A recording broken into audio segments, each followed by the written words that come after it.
MTS এর form fill up করেছো আর বুঝতে পারছো না কবে পরীক্ষা হবে। দেখো, পরীক্ষা তো তোমাদের দিতে হবে, কিন্তু পরীক্ষা দেওয়ার থেকে অনেক বেশি গুরুত্বপূর্ণ হচ্ছে পরীক্ষা দিতে পারা।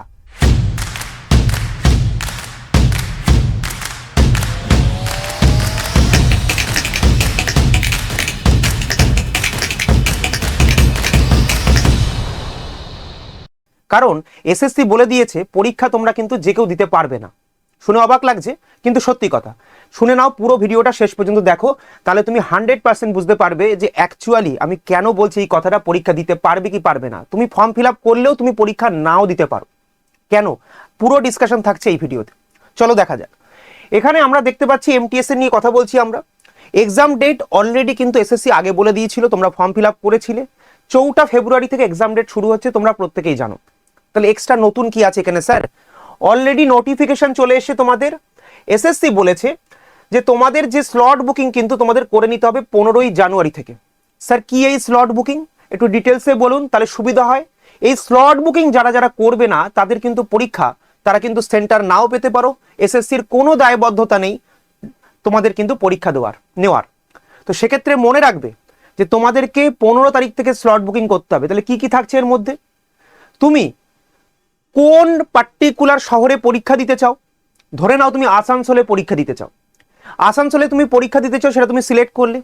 কোন তারিখে পরীক্ষা দিতে চাও, কোন শিফটে পরীক্ষা দিতে চাও, কোন টাইমে পরীক্ষা দিতে চাও, এই ধরনের ইনফরমেশন সেখানে তোমাকে পুট করতে হবে।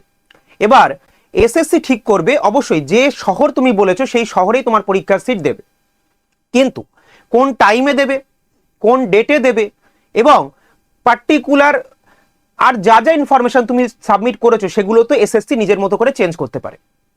মনে রাখতে হবে এই প্রত্যেকটা জিনিস যদি তুমি ফিল না করো, এসএসসির হাতে আছে, এসএসসি তোমার ফর্মটাকে রিজেক্ট করবে নাকি কন্টিনিউ করবে যে কোনো একটা শহর অ্যাসাইন করে।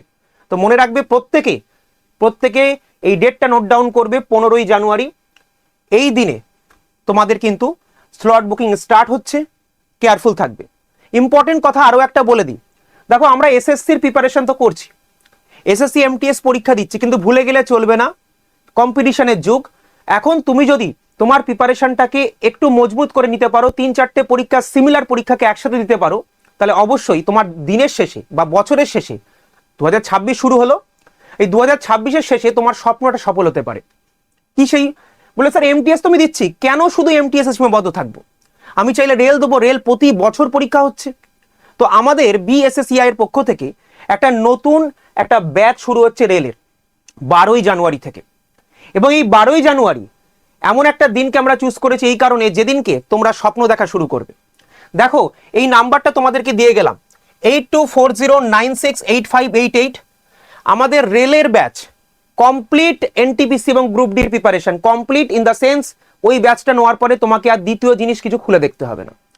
একেবারে এই ব্যাচটা নাও, আমাদের সঙ্গে পড়াশোনা করো, থিওরি থেকে প্র্যাকটিস থেকে হুবহু সমস্ত এক্সপার্ট ফ্যাকাল্টিরা তোমাদেরকে করিয়ে দেবেন। পিওয়াইকিউ নিয়ে টেনশন করতে হবে না, প্র্যাকটিস নিয়ে টেনশন করতে হবে না, সমস্ত কিছু একই ছাতার তলায়। বছরের শেষে চাকরি নিশ্চিত করতে তোমরা এই নাম্বারে অবশ্যই একবার কন্ট্যাক্ট করে দেখতে পারো। অফিস টাইমে তোমাদেরকে যিনি ফোন তুলবেন তিনি প্রপারলি গাইড করে দেবেন যে এই ব্যাচে কি কি থাকছে এবং তোমরা নিলে তোমরা কি কি সুবিধা পাবে। তো এই ছিল কমপ্লিট ডিসকাশন। আশা করি ক্লাসটা ভালো লেগেছে।